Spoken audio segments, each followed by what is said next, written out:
Hey guys, so today we're going to be talking about the new transforming Goku Black. At this point I have recorded quite a few videos on him. Not all of them will be out by the time this video goes live, but throughout the course of the next few days I'm going to be releasing all the videos that I've done.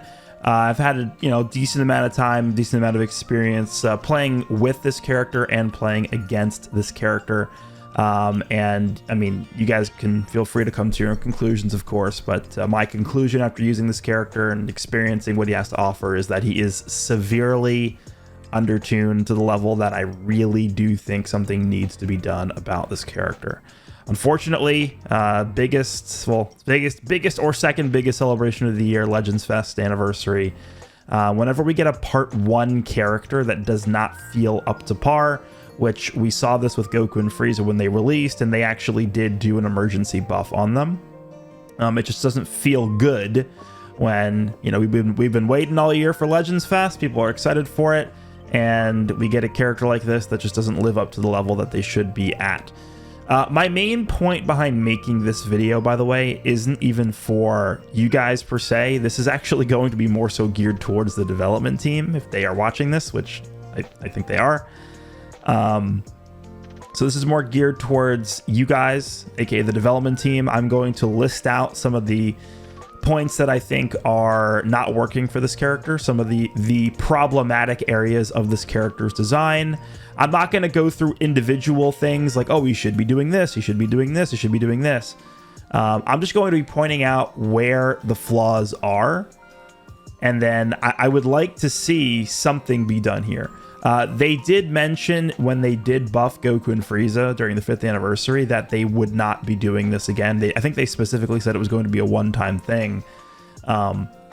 So if they're not open to doing a Goku and Frieza style buff for this character, then I think something maybe in the form of an equipment that has like a like a unique equipment that has like a guaranteed 3rd red slot on it or something. At the very least, I think is something they should do for this character, because it's just having this character release in the state that he released in, it's just it leaves, number one, it leaves a bad taste in the mouths of the players. That's number one. And number two, for somebody who's been waiting for future buffs for a long time, and there definitely are many of them because future has not been touched in over a year, to get a character like Goku Black, especially a super hype character like Goku Black, and for him to not be able to compete with the best characters in the game does not feel good. So I'm going to be going through a bunch of different points here, and hopefully, you guys are able to see this and either make some corrections here for this character or something moving forward, because this was not an acceptable release in my opinion. Okay, so the first thing I want to discuss is the new mechanic that this character has introduced to the game. This is the line right here. Inflicts all enemies with no special cover changing for 15 timer counts. Now they added a little bit of a new display icon on the opponent's character icons that show you when they are not able to perform special cover changes. The reason why they did that is because of this mechanic. This is different than special cover change nullification. This is not a buff that you apply to yourself. This is a debuff you're applying to the enemies, which prevents them from special cover changing. So it's not something you can remove or alter in any way. I would like to actually think about this like the no switching mechanic. There is no way currently in the game to remove no switching. It's just something that's applied to you as like a blanket debuff, and you can't interact with it in any way other than just waiting for it to expire. That's similar to how this works. Now, in theory, this does sound quite interesting, but in reality, this is not a very good mechanic. And the reason why is because the argument that this mechanic will do well in the future, because, maybe they're going to start releasing characters that don't have special cover change nullification or something like that. It sounds like it might have some validity, which, we're going to release a character that doesn't have special cover change in the future, but instead we're going to make him do more damage or something like that in sacrificing his special cover change nullification. First of all, this character is not set up to age well whatsoever, so you're not exactly going to be running him in the future at all, I would argue. And second, I don't want them to be giving I don't want them to not be giving special cover change nullification to characters in the future on purpose to artificially inflate the value of this mechanic. So that's the first point here. The second point is every character that comes out in 2024 that is worth anything has special cover change nullification built into their kit somewhere, right? I mean, we could literally pull up almost any character that's released recently that's worth anything. Majin Vegeta, Turles, I don't know, Gotenks, Tree of Might Goku. Let's just take a look here and see what their special cover change nullifications are. 10 counts on switch-in. What's Turles? Turles is, we can just do Control F. Let's see, where is this? 10 counts when he consumes his unique gauge, which essentially is just whenever he switches in, basically, right? Gotenks. Let me just do the same thing. 5 counts, but then he can get more of it via his green card when his unique gauge is full, which is going to be full after 5 counts have elapsed anyway. And then for Goku, he has a good condition as well. 10 counts when he's attacking a character that has over 50% HP, but then also, of course, he has it on the green card. So my point is, with all these characters, again, this is a very common thing. This has been a thing for years in this game at this point. We can get rid of these guys now. For Goku Black to have this effect here, the only character really benefiting from this is himself, because he has no other way of getting special cover change nullification outside of his transformed green card. So I don't really see where the value is coming from with this. And if you're going to be gimping characters in the future, so like intentionally not give them special cover change nullification to give this value artificially, I just think that's a terrible way to design characters moving forward, because then they're just going to be straight up worse than characters that exist now because of how important this mechanic is. So this, I think, was not a good way to design this. Again, in theory, it sounds interesting, but in practice, when you consider the fact that everybody's already doing this anyway, there's not really much room, I think, for this to really see a ton of impact or value. All right, so the next point I want to discuss is his unique gauge. So his unique gauge is here. We could also just go ahead and transform him. It's the same. It's essentially the same thing. His unique gauge gains, I think, 1 or 2 more characteristics once he transforms. But this essentially right here is his unique gauge mechanic. And I think it's probably fair to say that this character's entire identity is based around his gauge being used to disrupt opponents' combos, healing himself, and just, you know, overall allowing him to sustain his presence on the field. Now, after using this character and fighting this character numerous times at this point, you know, in reality, he gets this gauge to activate, I don't know, once every 30 counts or something, maybe even less frequent than that. And then even when it activates, you have Vegito now, Super Saiyan Blue, transforming Vegito, essentially just nullifying every single effect on this that's related to disrupt. Like, this gets nullified. This is the disrupt portion of this, right? This. So basically, you're ignoring this, and really the only, and we already talked about how this is essentially a non-factor at this point. So the only thing that really happens on this is you get a Dragon Ball destroyed. He goes type neutral for 10 counts defensively, and he's healing by 25%. I think the healing is probably the most important thing here, because we'll talk about this later, but this character really doesn't tank that well either. So I think the ability to not have a constant flow of this gauge resetting itself and activating and healing himself, and, you know, cycling through the disrupt and cycling through the type neutral defensively and cycling through sub count down, it's a big problem for this character, because this is essentially what makes him a defensive character in the first place, and it's not activating consistently, which means he's not going to be defending consistently. You need to invest a significant amount of time and effort into trying to reset the unique gauge, even, because if you think about the fact that this guy's unique gauge doesn't reset itself, which is another issue entirely. They initially had the wording in here that the unique gauge would reset itself when it activated, which I think probably was the original design for this character, and they changed it at the last second or something. It seems very weird to me that they would have that wording in here for no reason. But you needing to manually dump the gauge with a blue card or a green card, and this gauge, like the difference between this gauge and Super Baby 2's gauge is Super Baby 2 will draw you a blue card when the gauge fills up, so you have a way to automatically dump it with the blue card.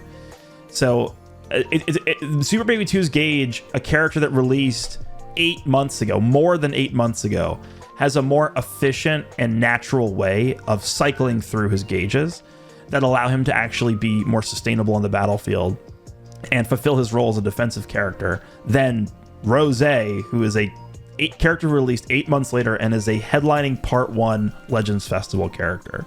It's really nonsensical to think of it that way, but that is the case. And just the amount of investment it takes to reset this. Remember, you're taking screen time away from other much better characters like Vegito just to reset the gauge. Like, if you're comboing with Vegito, you have to intentionally switch out, go to Rose, and then use a blue card or a green card.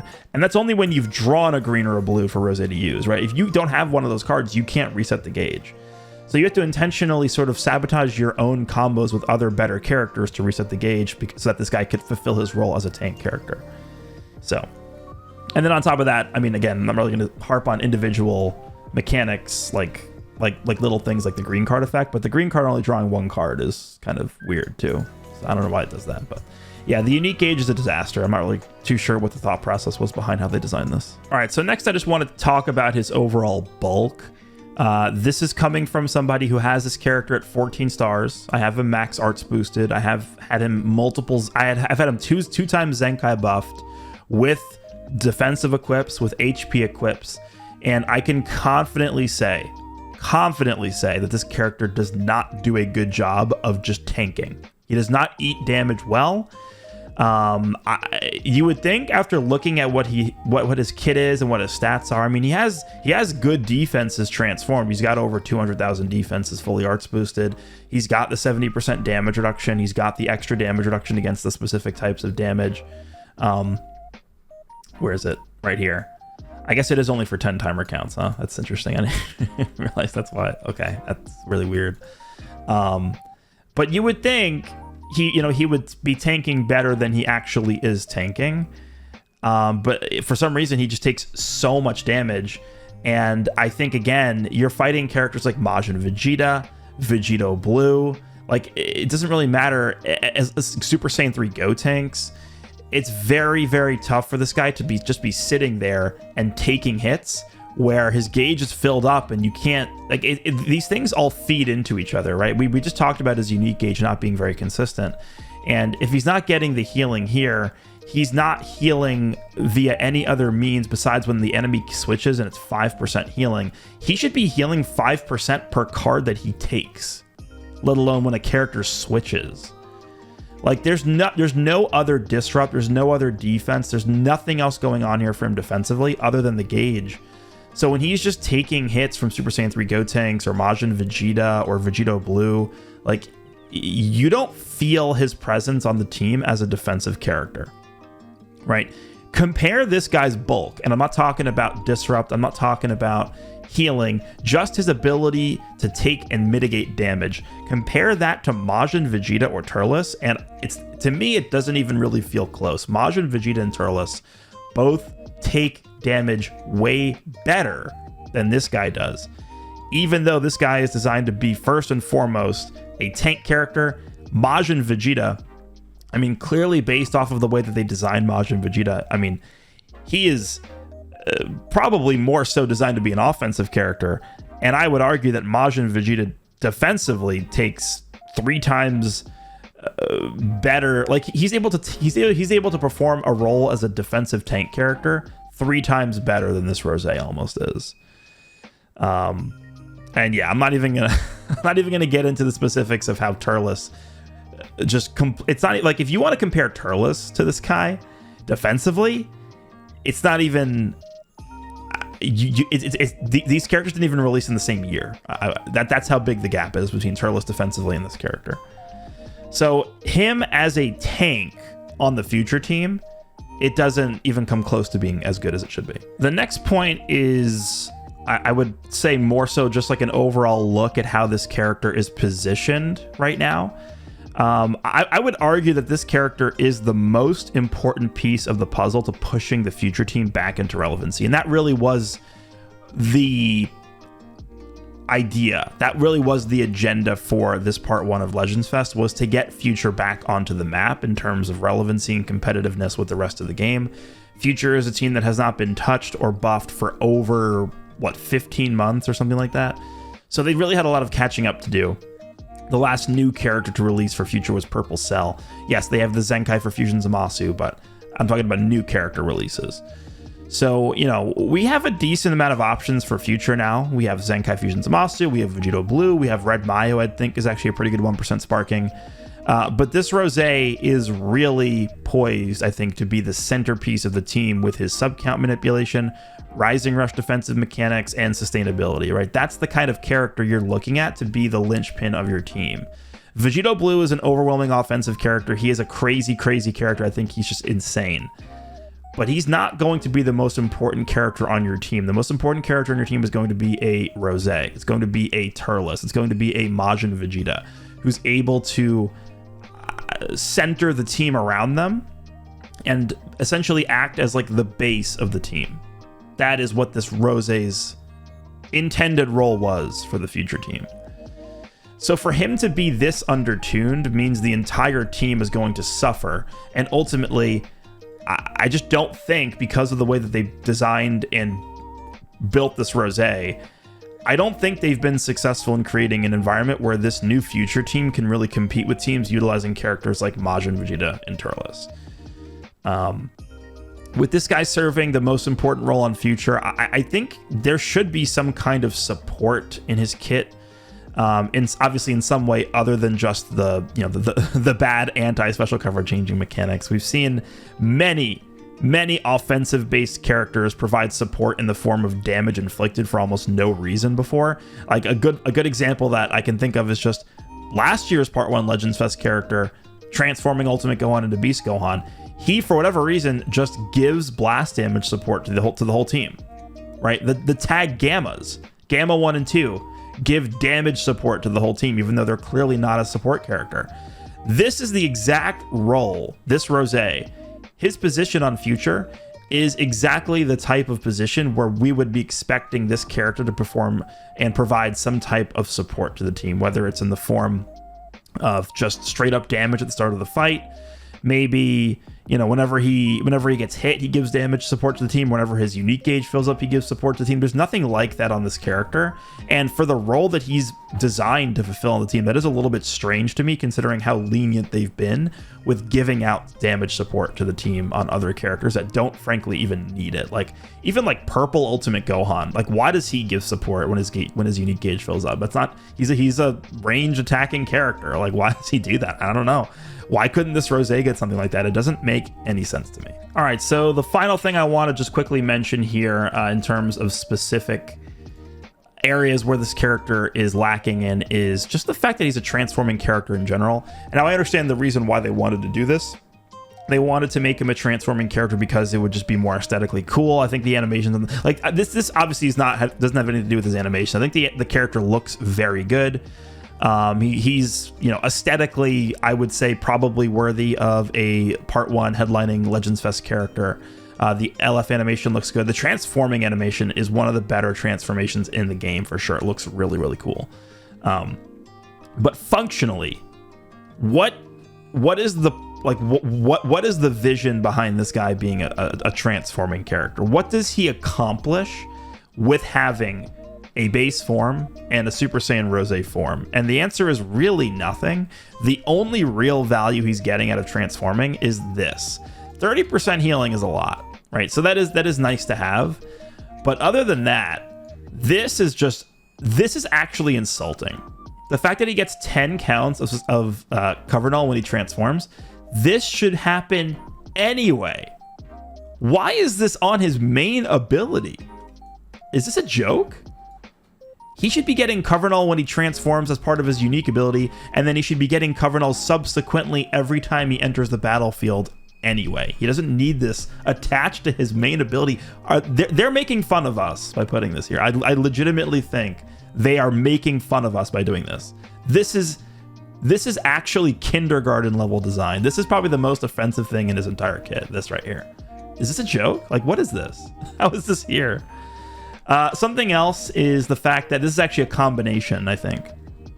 The fact that he doesn't have Blast Armor on his strike cards. And again, I will mention that 12 months ago, Legends Fest Part 1, Red transforming Ultimate Gohan. Prior to transforming, guess what he had? Blast Armor on his strike cards. But this is even worse for this character because of the fact that he has a melee counter green card. Right? Essentially, Baby has the same thing. So there are a lot of parallels between this character and Super Baby 2. But the main difference here is that this character doesn't have Blast Armor on his strike cards while Baby does. And the main reason why that's important is because in mid-range, if you have a melee counter green card and Blast Armor on your strike cards, you have the ability to essentially counter anything your opponent does, right? Your opponent goes for a blast in mid-range instead of a strike or a tackle. You can go with your Blast Armor strike card. If your opponent goes for a tackle or a mid-range strike or something, you can go with your counter green card, right? So there's different ways you can play around things, but it all hinges on you having Blast Armor on your strike cards. Transformed Orange Piccolo kind of has the same interaction too, where he actually does have the same thing, but he has Blast Armor on strikes, but he has a counter green card here too. So the fact that this Rosé has this green card but doesn't have Blast Armor on his strikes indirectly makes his counter green card here way worse. This is a terrible counter green. So it all sort of feeds into each other, not working well at all. Like this base form Goku Black, bad counter, no Blast Armor, no cover null outside of this. And then him needing essentially to have this tied to his main ability to get cover null in his transform state, even though he should have it in his unique ability regardless. So really the only thing that he gets from transforming that's worth anything is just the 30% healing. That's it. That's it. So I wish they would have at least given us a way to utilize his base form to where it doesn't just strictly feel like a worse version of the transform state. Even like Vegito Blue, Vegito at least gets his Vanish back when he transforms, which at least gives value to, okay, do I want to transform now or do I want to save it? Like there's a decision that you need to make with that. For this character, I mean, there's really almost no reason to ever stay in base because he's just so much worse in base form than he is transformed that it doesn't really make a lot of sense to me. There also isn't really much of a difference in terms of his functioning kit here outside of a few things. Like he doesn't destroy Dragon Balls with his gauge and stuff like that. Like it's just his untransformed state is just a worse version of the transformed state in every way, essentially, right? And there's no decision making that really goes into whether or not you want to actually transform here. So I just don't think this was thought through well at all. And I guess to finish up this video, we'll wrap this up here. There's something very distasteful about releasing a character for a tag that we haven't seen buffed in 16 months or whatever, and then all of a sudden there's just no thought or effort or even attempt to make them even remotely as good as they should be. There is no reason, zero reason for me to run this character over Turles or Majin Vegeta. None. Not one. And so I think with that in mind, there needs to be something that differentiates this character from those two characters. The only thing that differentiates this character at all from Majin Vegeta or Turles is one line of text. Let me see if I can find it here. This is the only line of text. Turles and Majin Vegeta don't really have self subcount manipulation on standby. This guy does. You're going to sit here and tell me this is what's going to entice me to put this guy on my team over Turles or Majin Vegeta? You are out of your mind. This guy is not good enough. There's something that needs to be done to increase the effectiveness of what this guy wants to do. His value is very, very low. I don't see a future for this character as it stands right now. This is bad. Guys, let's put our big boy pants on and let's actually design this game well, please.